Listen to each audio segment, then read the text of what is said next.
What if 5 months from today, your English is still exactly the same as it is right now? Would you be okay with that? That question haunted me one cold night in my small London flat. It wasn't just about English. It was about my entire life. 5 months earlier, I had walked into a job interview feeling proud and ready. I had a good degree, strong skills, and a hopeful heart. The interviewer smiled and said, "So, can you tell me a bit about yourself in English?" And suddenly, my mind went completely blank. The room felt smaller. My hands were shaking. I could hear the ticking clock. My tongue felt heavy, my thoughts frozen in fear. I knew the words, but they refused to come out. Every second of silence was a hammer hitting my confidence, louder and heavier each time. When I finally spoke, my voice cracked. My sentences were broken, my grammar lost. The interviewer smiled politely, but his eyes said, "Next."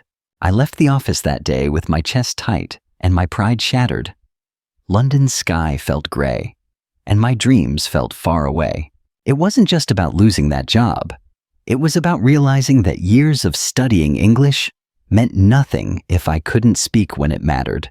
That night, I sat on my bed staring at old grammar books, pages full of rules, exercises, and promises that had never changed my reality. I felt angry at myself, angry at the system, angry at every quick tip that never worked. I had memorized words, not learned a language. No one had told me the truth. You can study English for years and still fail to use it in real life. That truth hurt deeply, but that pain became my turning point. I promised myself, I will never freeze again. I will speak. I will practice. I will learn differently. I didn't have time for long classes. I couldn't afford expensive teachers. And I was done chasing magic methods that never delivered results. So I decided to create my own path, a realistic system I could follow daily, even with my busy London schedule. I called it the 5-month Fluency Challenge. It wasn't about perfection. It was about consistency. It wasn't about talent. It was about courage. At first, it sounded impossible. How could I become fluent in just 5 months? But I reminded myself, the brain learns through repetition. If a child can learn by listening, copying, and playing daily, why can't an adult do the same? The key is curiosity, not age. The first week was messy. I sounded awkward.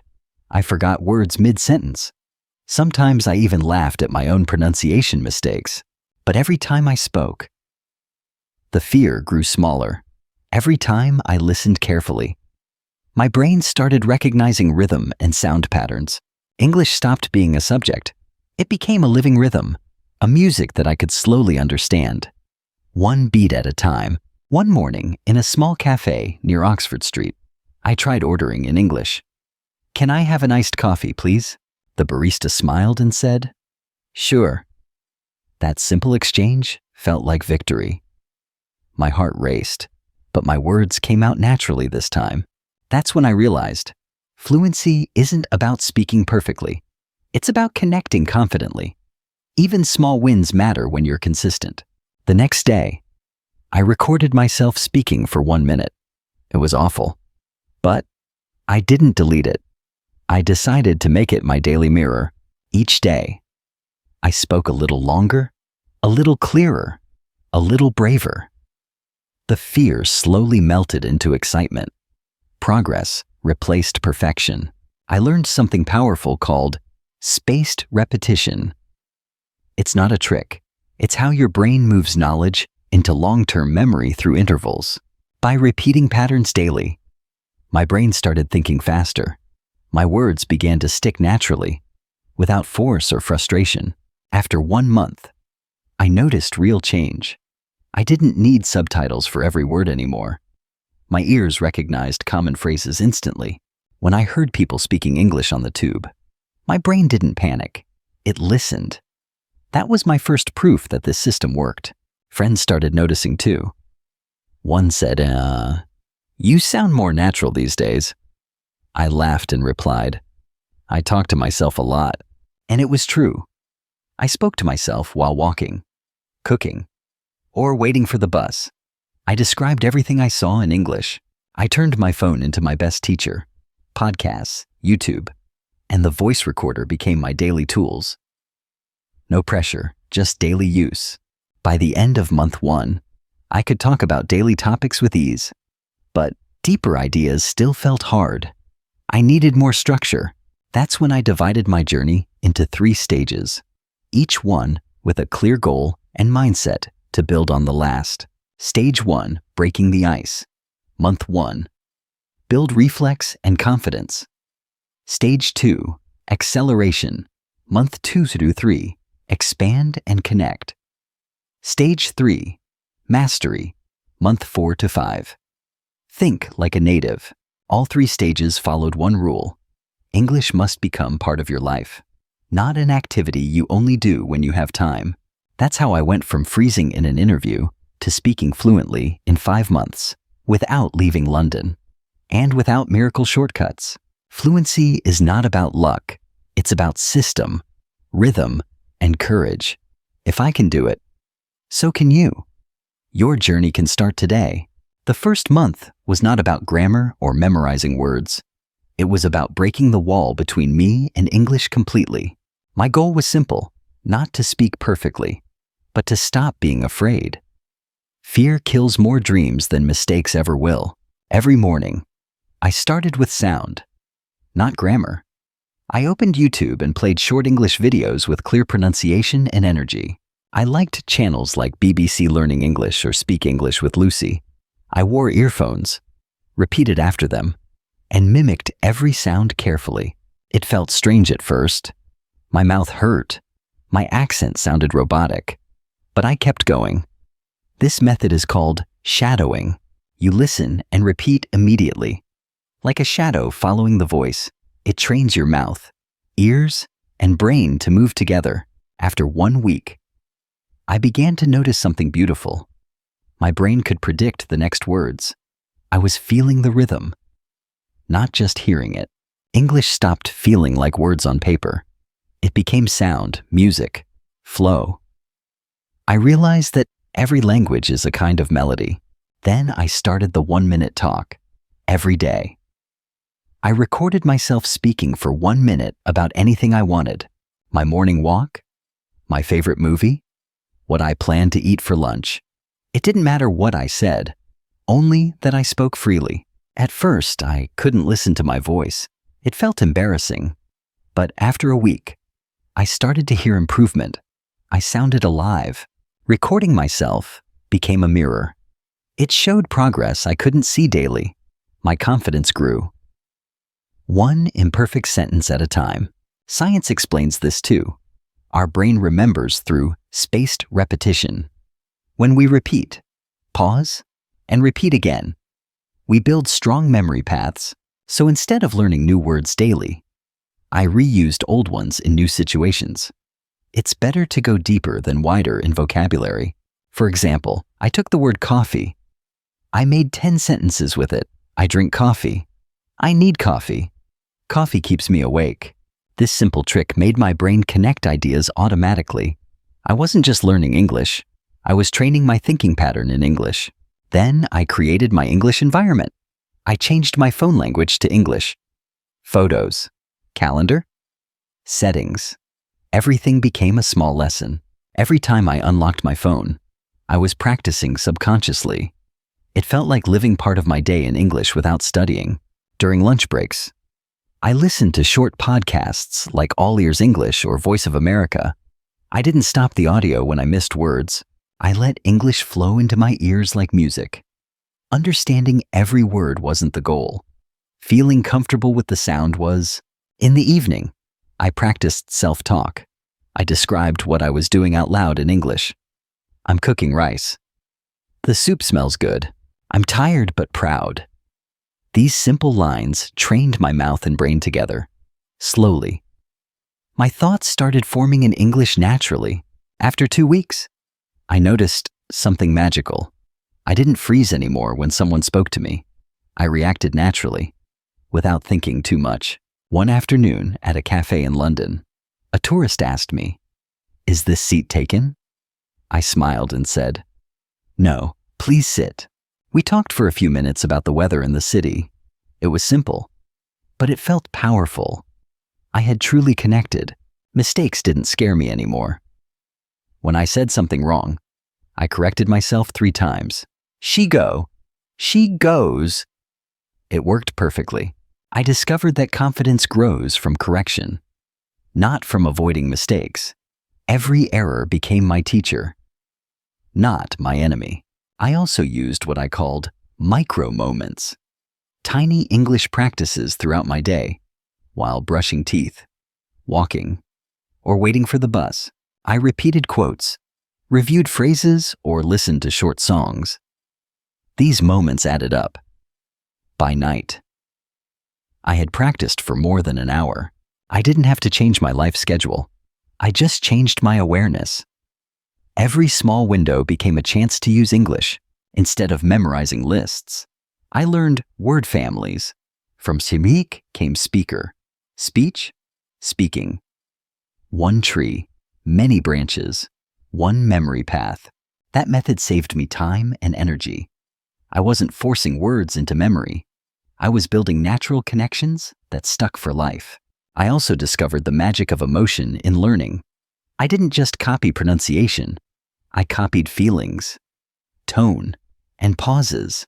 When you add emotion, English becomes real. When you speak with feeling, people listen and understand you deeply.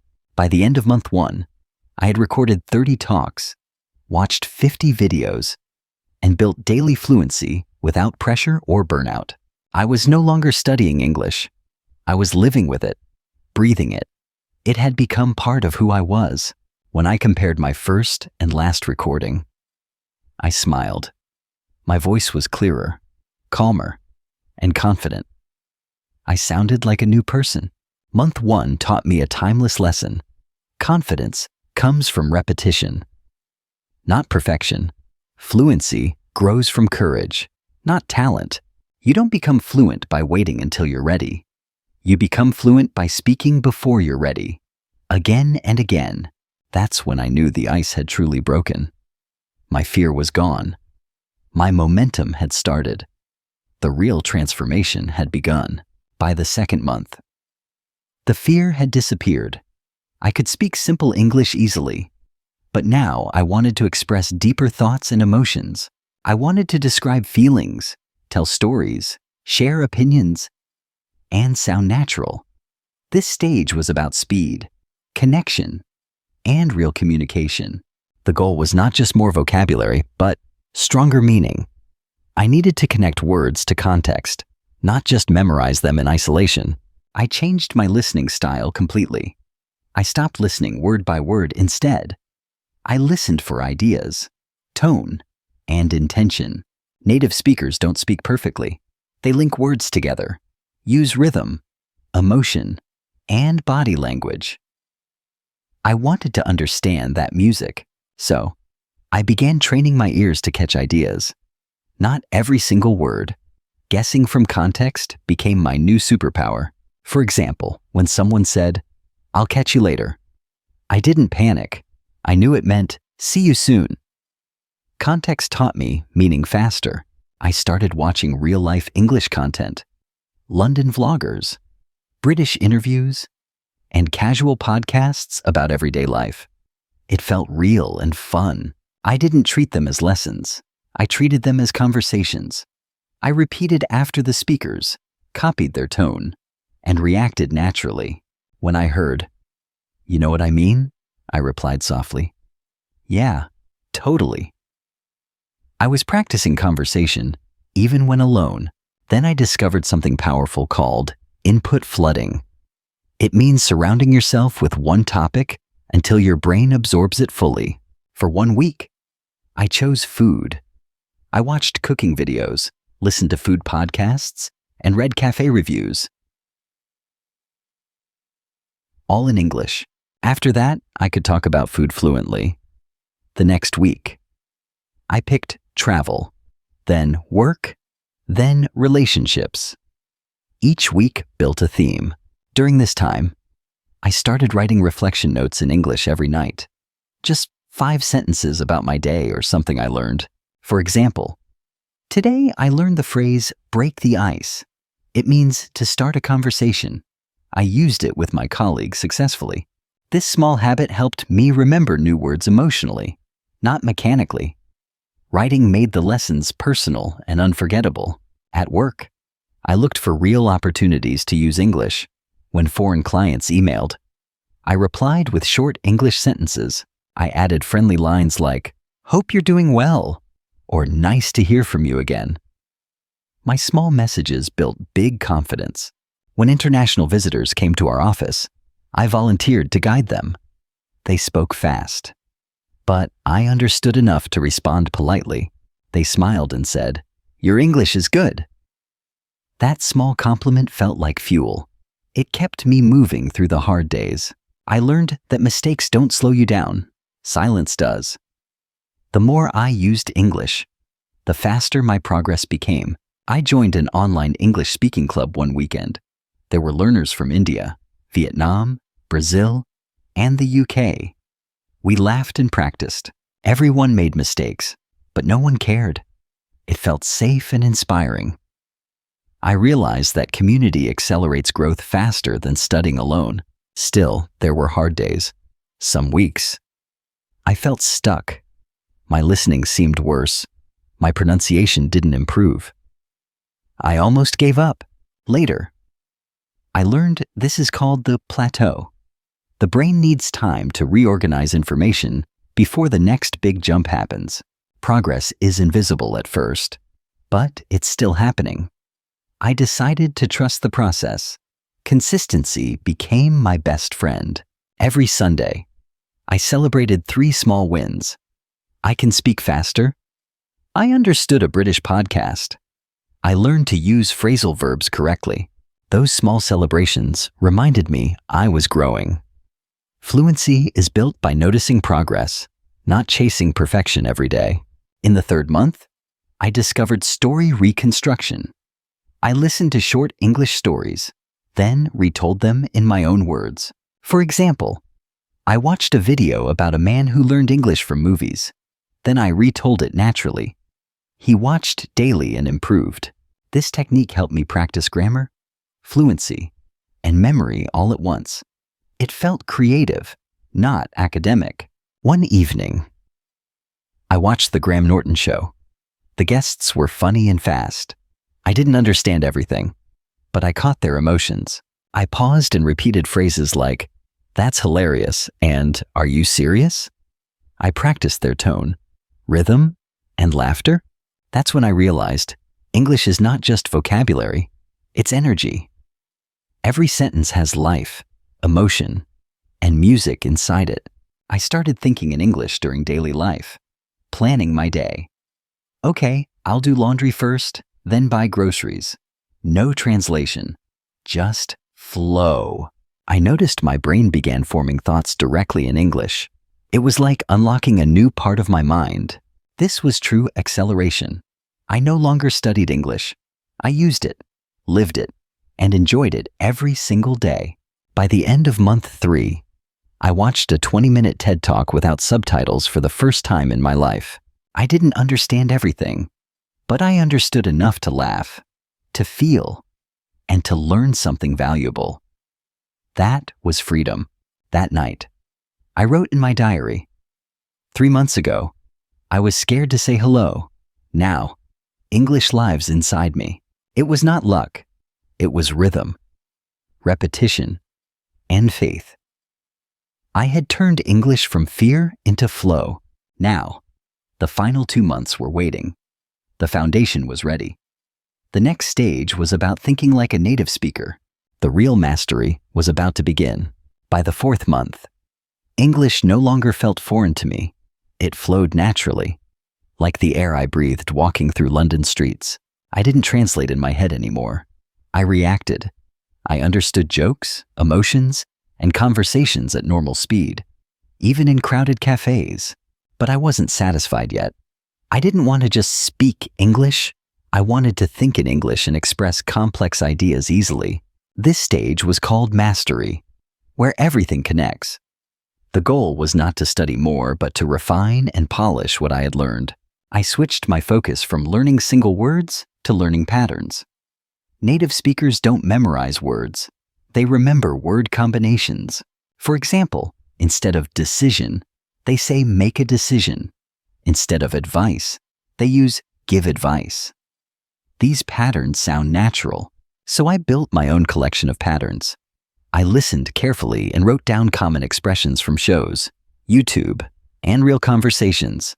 Each day, I practiced 5 of them in my own sentences. Make a choice. Take responsibility. Keep in touch. Slowly, they became automatic. I also started storytelling daily. Every morning, I told one short story in English about my day or something funny that happened. Yesterday, I missed my train. I met a kind stranger. I recorded these moments, listened back, and adjusted my pronunciation gently. Storytelling trained my fluency, creativity, and rhythm. It taught my brain to build long sentences naturally, without overthinking grammar. In the 4th month, I also listened to fast English intentionally. I stopped using subtitles for vlogs, interviews, and podcasts. At first, it was overwhelming. People in London speak quickly, with accents and slang, but I didn't give up. I focused on the flow. I didn't pause the video when I missed something. I kept listening. My brain learned to predict, to guess, to feel the language. Soon, I could understand almost everything. English conversations no longer scared me. They invited me in. That was fluency, not perfection. Then I discovered something amazing. Teaching helps you learn faster. When you explain something, your brain organizes information clearly. So, I started sharing my English reflections online. I wrote short posts on Facebook about what I learned or how I stayed motivated. People commented, asked questions, and I replied in English. It became my training ground. Writing for others made my learning stronger. I also created my English corner at home, a small space with sticky notes, phrases, quotes, and photos from London that inspired me. On my wall, I wrote, "Keep going. Speak bravely. Fluency is built, not born." Every morning, these words reminded me why I started. Music also became a secret teacher. I made playlists of English songs, Ed Sheeran, Coldplay, Adele. I sang along, learned rhythm and emotion through songs. I discovered the emotional side of English. It wasn't just words, it was feeling, story, and soul. By month 5, something deep changed. I didn't feel like I was learning English anymore. I was simply living in English. I spoke it daily, wrote it naturally, and thought in it effortlessly. My confidence felt unshakable. My words smooth like water. I wanted to share what worked best for busy learners like me. So I created a sample daily routine that anyone could follow. Morning, 15 minutes. Warm-up. While making breakfast, listen to one short English podcast. Repeat 2 or 3 sentences aloud to wake up your mouth and brain. Afternoon, 10 minutes. Micro connection. During lunch or a short walk, read 1 English post online. Comment 1 short sentence. Practice using English casually, not academically. Evening, 30 minutes. Deep practice. After dinner, watch 1 video or read 1 article in English.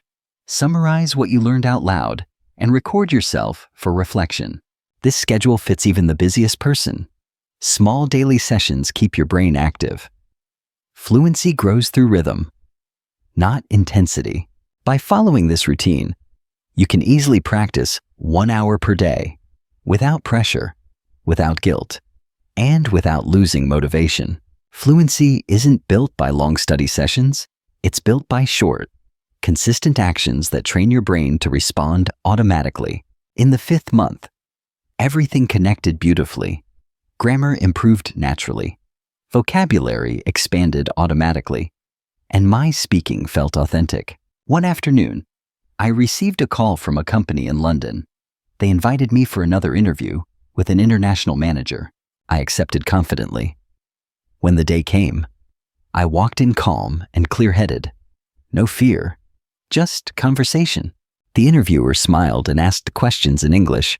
I answered naturally, shared stories, and even made him laugh a few times. At the end, he said, "Your English is excellent. You sound confident and genuine." That sentence felt like a medal to my heart. When I left the building, the London wind felt different. I realized I had already achieved the goal I once thought was impossible. 5 months earlier, I couldn't say one full sentence. Now, English had become my daily voice, my tool, and my confidence. Learning English had changed more than my language. It had changed my mindset, my habits, and the way I saw myself. Fluency was never about grammar. It was about courage, patience, and daily action. It was about showing up again and again. And now, if you are reading this, maybe this is your turning point too. You are not behind. You are just beginning. Start small. Speak one sentence today. Listen for 5 minutes. Write one simple thought in English. Let it become part of your day. 5 months from now, you might look back and say, "That was the moment everything changed." And when you do, I'll be cheering for you because I know exactly how it feels to begin. So tell me, what is your biggest challenge in learning English right now? Is it fear? Time? Motivation? Comment below and share it with me. I'll read every message and give you a personal tip. Because if I could go from silence to fluency in 5 months, right here in London, then so can you. Fluency isn't magic, it's movement. And your first step starts now.